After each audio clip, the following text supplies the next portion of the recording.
Hi, I'm WKNO's Mike Degnan. America is experiencing a revival in locally produced beer and spirits in communities across the nation, and Memphis is no exception. Our guest today is one of the people locally responsible. She is the master distiller and senior vice president of Old Dominick. Welcome to A Conversation with Alex Castle. Hello. So, I have to ask, how did you decide this is what you wanted to do with your life? I promise it's not as interesting of a story as people probably hope it is. I was in high school and spent most of my childhood dreaming of being a marine biologist. Wow. Yeah, I love fish. I want to swim with the dolphins. And so that's what I wanted to do. And I get to freshman year in high school, take my first ever biology course, and hated it. Oh. It was awful. I didn't like the teacher. I didn't like the subject. It was just not good. And so at 14, 15 years old, had a midlife crisis and didn't know what I wanted to do with my life. And so I asked my mom, and we started talking. She's been reading articles about up and coming college majors and different career paths that go with those majors. And she had come across chemical engineering. She knew I fell in love with chemistry. I fell in love with physics. And so she said, this combines those two subjects. Okay, sounds good. What do you do with chemical engineering that isn't teaching? I am not a teacher at all. And again, one of those articles said something about being a brewmaster or a master distiller. And so she told me I could make beer for a living or I could make bourbon for a living. And I said, I'm done. That's what I want to do. Where did you wind up going to college for your degree? I studied undergrad at University of Kentucky. Gotcha. And from there, you went on to Wild Turkey? I did. So while I was in school, I did a co-op. And I was fortunate enough to get with a company that had a small brewery in Lexington. It was called Alltech Kentucky Ale at the time.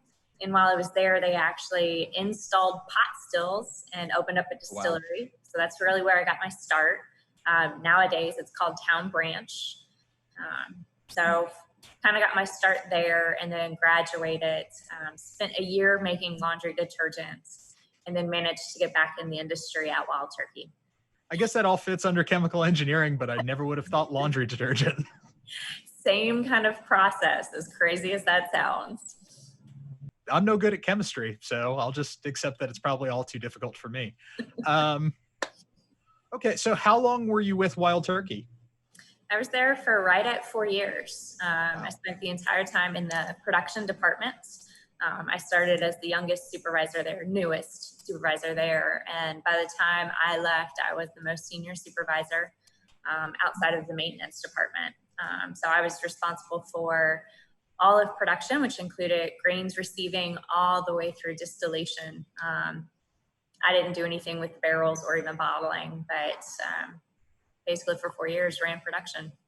So how did you come into contact with the Canali family when they were trying to relaunch Old Dominick? So they actually were using a consulting group on the project when they first started, and that group actually reached out to me on LinkedIn. They sent me a message asking if I knew anyone that might be interested in helping start up a distillery in Memphis. And I really was not looking to leave Wild Turkey at the time, but took the weekend to think about it. I talked to my husband about it, and I think the message came to me on Friday, and by Monday I had sent my resume in. Wow, that is the most productive use I've ever heard for LinkedIn. So congratulations. It works. Okay, so when you came here, had the facility opened up, or this was just before they had opened? So they had already bought the building that I'm currently sitting in, had even done the demo work, so it had been cleaned out. But that was pretty much the extent of the project. They were still working with the architects, a couple engineers, a distillery engineer, I'm still working with the equipment manufacturer. So I came in pretty early on in the process where I got to finish the equipment build out Wow. and installation. I got to be a part of interior design talks. So I got to help pick out some of the light fixtures and tile. And I was a part of most of, if not all of the process to get the building where it is today. I've been down there a few times, and it really is quite the sight. Just being able to look out from almost when you walk in the door and see all the pipes in the background. Anybody who has any interest in steampunk, I have to highly recommend you go and take in the industrial beauty that is the layout of the Old Dominic. All right, so we're in Memphis. You're distilling in Memphis. A lot of people make a big deal about the water in Memphis. From your perspective, what's special about Memphis's water for distillation or brewing? So with spirits production, water is very, very crucial, especially when trying to get a liquid down to what we call bottle proof, so the alcohol content in the bottle. You want to make sure you use water that is free from impurities and any kind of chemical compounds that aren't palatable. And Memphis water is super clean. We do have to filter it a little bit, but not extensively. So it is actually cheaper to use because we have to filter it less. So we start with water is the key ingredient in all of it, and so we get to start with a really great product. Yeah, I've actually heard Chris Canale talk about how important it was when they were making the Huling station line to ship the water to be mixed with it. And I think there's a lot of lifelong Memphians who really take the water here for granted, but it's kind of amazing how many different industries really thrive because of how good the water here is. All right, so if you could give us a brief run, like how a grain turns into a spirit, like what's the process? So we start with whole grain and we mill it on site. It's really important to make sure you actually mill it because corn, for example, the key ingredient in bourbon, it contains starch inside the kernel. And you want that starch because it can be converted into sugar, which then is converted into alcohol.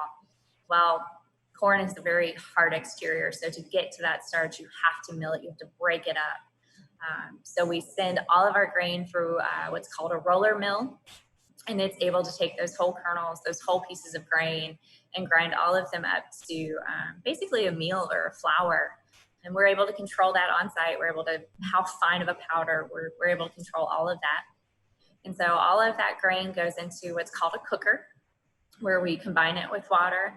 At various stages, we either heat it up or we cool it down, just depends on what grain we're working with at that time. We work exclusively with corn, rye, and malted barley for our Tennessee whiskey and our high rye bourbon. And then we also do make a wheat whiskey, so we do work with wheat as well. So you combine those grains with the water.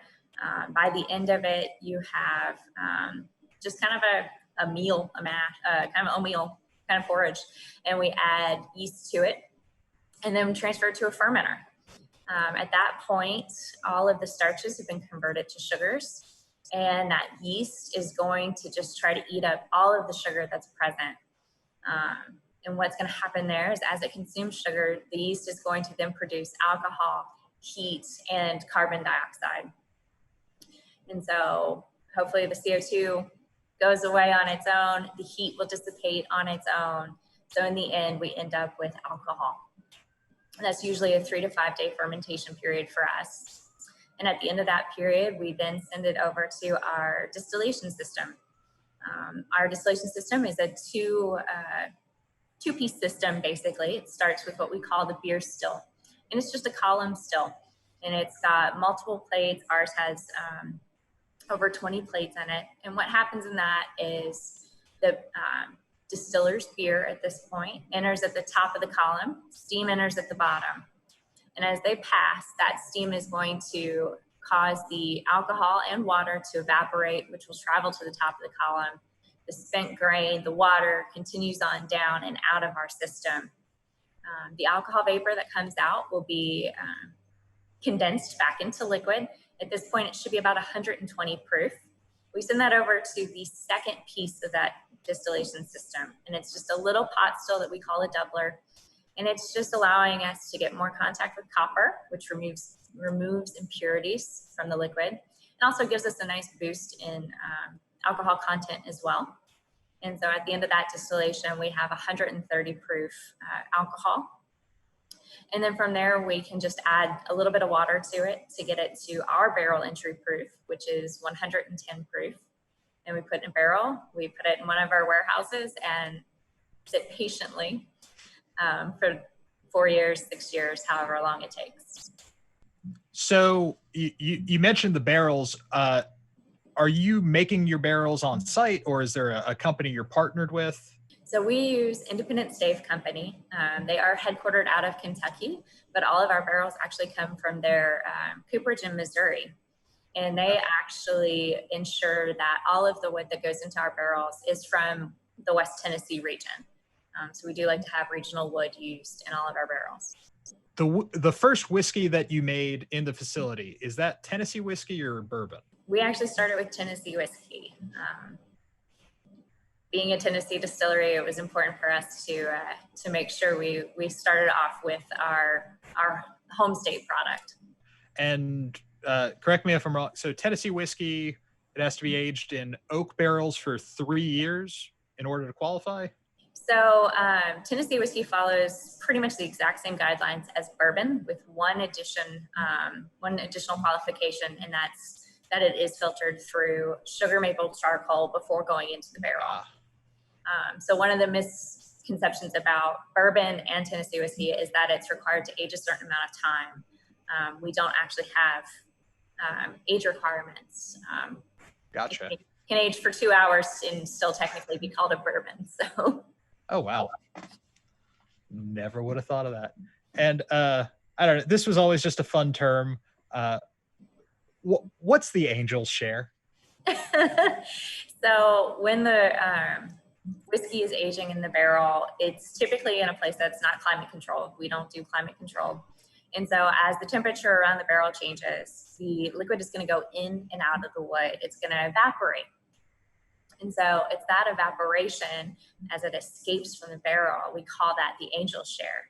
So if you ever walk into a barrel warehouse, whether it's one like ours or one of the more traditional ones in Kentucky, when you walk in, you smell bourbon. Like, it doesn't smell like, there's a little bit of wood, but it smells like bourbon, and you're smelling the angel's share.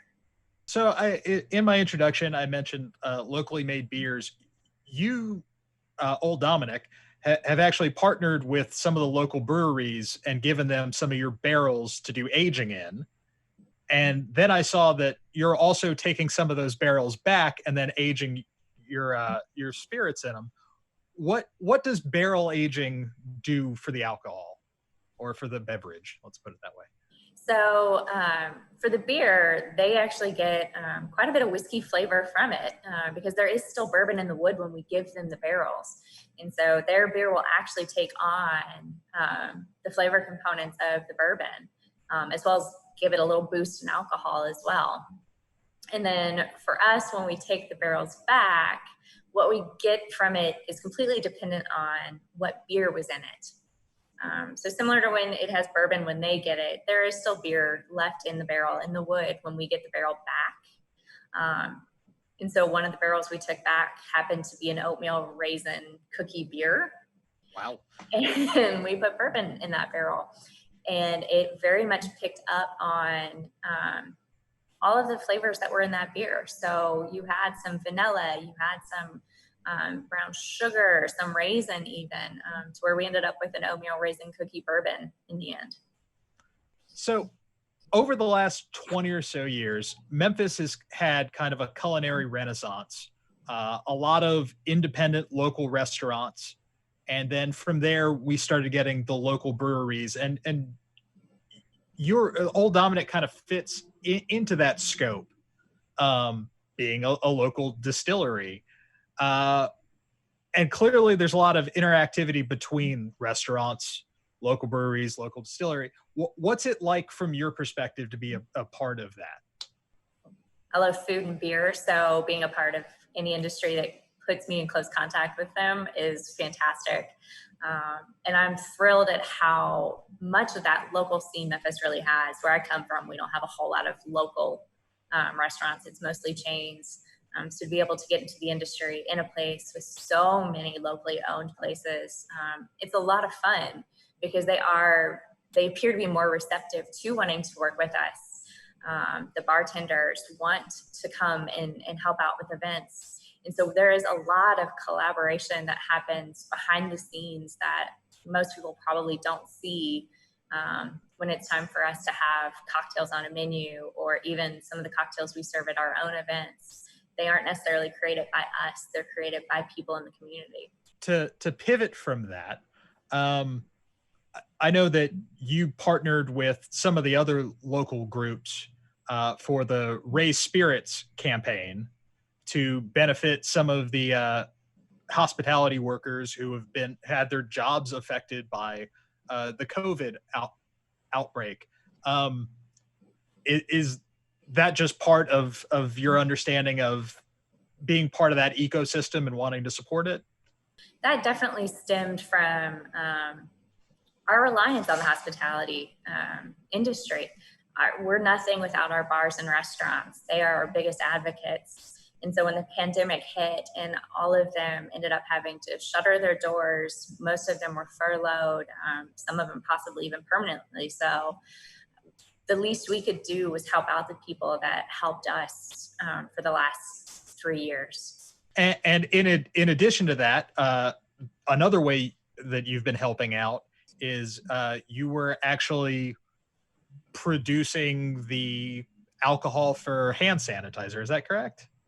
Not only the alcohol for it, but the hand sanitizer itself. Wow. We did everything on site, blended the hand sanitizer, bottled the hand sanitizer.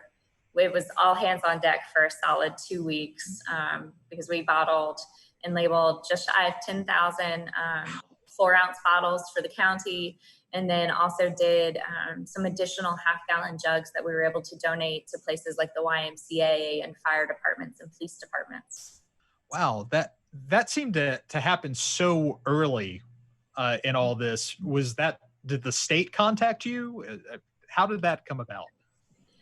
So we heard whisperings from other distilleries saying that they were going to do it. And of course, the federal government acted very quickly in giving us approval to do it. But then I believe it was someone on our sales team was in contact with people on the Health Commission board. And there was just talk of, they knew other distilleries were producing it, so can you do it? And it pretty much without hesitation, we said, we're going to do it one way or another. So you're in a very unique position because you're not just running a business that's there for production, but you're very much running kind of a gathering place or a community facility. I know, among other things, there's been yoga offered up on your second story in the outside area. How has everything that's happened with COVID changed things for you, or your potential outlook for the short term? I mean, we definitely stopped all of that. We had a couple of rooftop workouts scheduled that we ended up having to cancel or reschedule. So the distillery itself has been very, very quiet since, I guess, mid-March. We are slowly reopening. We opened for our first round of tastings on June 5th. So we're getting closer and closer to seeing people come back into the space. But we're still, limited to the number of people that are allowed in groups and things like that. So things like rooftop workouts and weddings, those are still, I think, further down the road because of those limitations. But we're talking frequently about what we can do to try to get our operations back to normal. So, okay, you're a chemical engineer. So to a simple person like myself, A lot of it seems like it's equations and it's formulas, and you get them down and you just repeat. But it seems like there's also some artistry involved in finding just like the right formula. Do you have moments like in creation where inspiration can kind of play a role? Absolutely. Our whiskeys, for the most part, are already developed. They're just aging, and we'll get to that. Blending those when the time comes. But when it comes to like our gins, or even I have a couple R&D products in the works right now, and those are, for the most part, completely about inspiration. We know how to distill, we know how to infuse, like all the technical stuff on that is we know how to do that. And so the real trick now is coming up with the inspiration, whether it's flavor combinations or just an idea that maybe no one has done yet. We definitely operate off of a lot of inspiration here. You're also involved in the Tennessee Whiskey Trail, which tries to give people who might want to come and see what Tennessee has to offer as far as whiskey goes, a map of where to go. And you're a big part of why people might come to West Tennessee for whiskey. Can you give us just a little background on how that all started? Yeah, so the trail actually started because of the Tennessee Distillers Guild. And so years ago, the distillers in the state came together and formed a guild. Basically, it helps us pass legislation, and also even just get some marketing from each other. Because so many of us are so small and in places that no one ever goes, so you don't know they're there. And so from the guild, they came up with the Tennessee Whiskey Trail, very much modeled after the Kentucky Bourbon Trail. It's a successful trail up there, so why not try to replicate it down here in Tennessee? And so the idea was to come up with regions, make it a little more manageable. If you've ever tried to drive across the state of Tennessee, it takes a while, especially if you're having to stop at random places. So we decided to make it regional. So you can just visit a region, on a weekend, and then hopefully check off the entire map eventually. Of course, on the West Tennessee region, we are the only stop right now. Maybe that'll change someday. But people do drive. We've learned people drive to Memphis to complete the Tennessee Whiskey Trail by visiting us. So hopefully by being a part of the trail, Old Dominick is also helping bring some tourists to the city that wouldn't come otherwise. Also, it just gives people who are visiting Memphis, it's yet another thing downtown. Yes. And it's really been remarkable to see how South Main and so many of the businesses that have gone up in the last 20 to 25 years have really helped to reinvigorate downtown. Let's just real quick, aside from your facility, in the same building as Old Dominick is the Gray Canary from Andy Ticer and Michael Hudman, of Andrew Michael Italian Kitchen and quite a few other well-regarded local restaurants. How important was it to you to bring in a place with that kind of background, like to share space with? We definitely knew we wanted it to be locally owned. And so that does narrow it down a little bit, but then Andy and Michael, everyone knows them, they trust them, they love them, their concepts. I don't know if they've ever had a concept that, struggled. And so I think one of our owners actually had kind of a little bit of a relationship with them anyway. And so it was kind of a no-brainer for us to approach them. And fortunately, they were looking to do more downtown, and so it kind of was a natural fit for them to take on the space. Well, I would just like to say to any of the viewers out there, we hear a lot about STEM these days, the different science and technical and mathematics technology and mathematics learning. And people, I don't think, always put it together that that kind of education can lead to careers like yours. So most people have no idea, and I didn't until my mom said something. So, well, thank you so much for being with us today. Thank you for having me. Thank you all for watching. This has been A Conversation with Alex Castle.